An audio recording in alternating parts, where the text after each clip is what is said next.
cho nó là chi tụm bò tụm bò nó mà lỡ là tao đã chú nó tụm bò nó nè tôi chỉ tao xé tao chỉ mà tôi nhận gì cả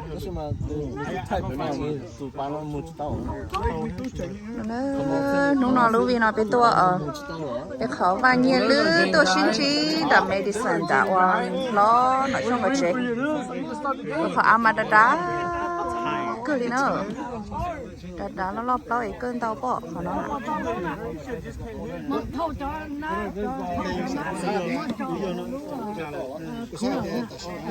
cho tao nó là chiên đây nó cho tao nó chiên đây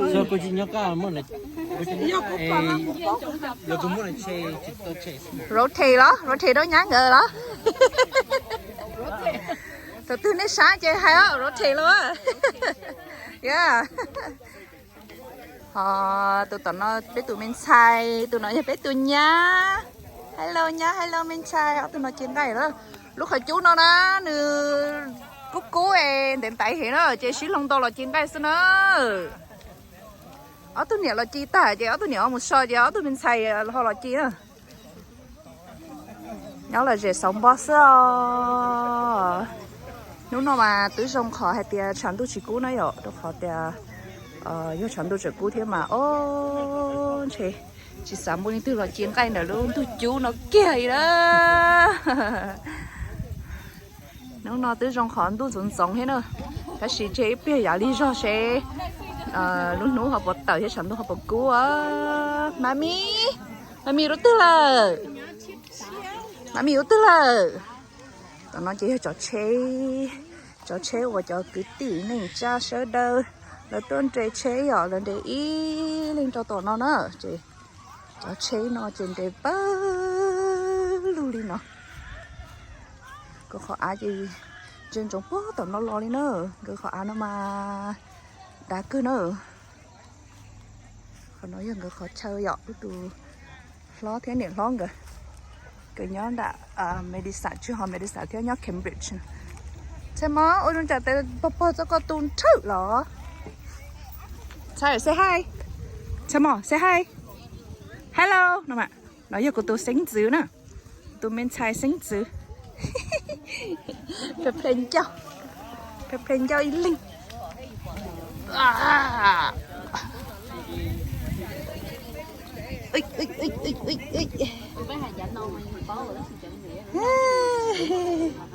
cho có kem đánh đèn nó ha có áo vì đó trên xe áo vì dạ you got áo vì dạ ôi cha họ áo vì nó sao bỏ bây giờ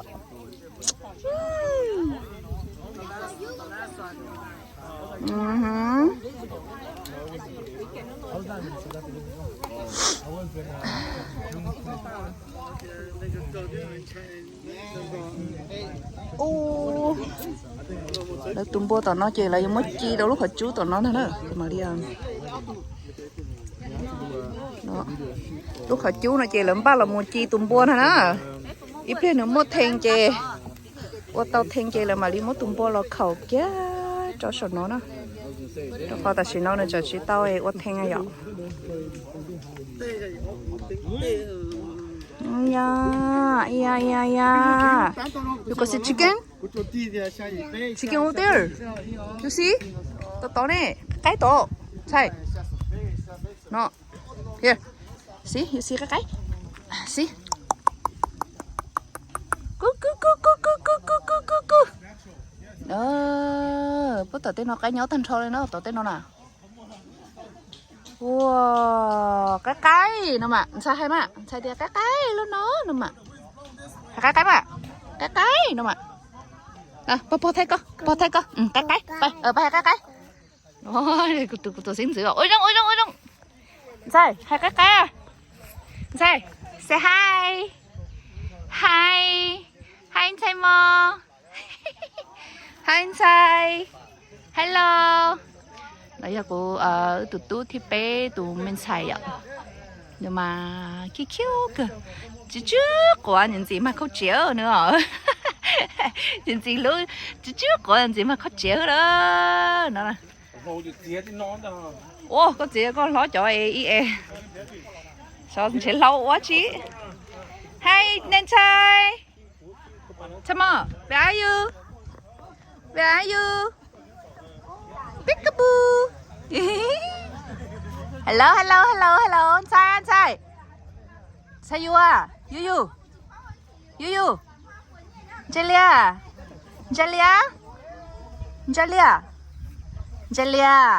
Cái chuyện nó phải cái là là nhưng mà áp bé giúp đỡ come here nó ui ok là tao nó come here inside come here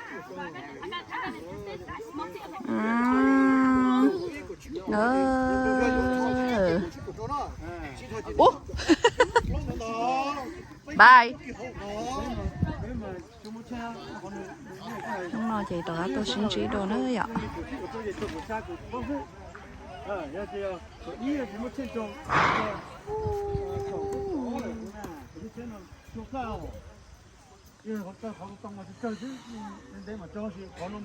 dạ nó lúc chế trâu giống mỏ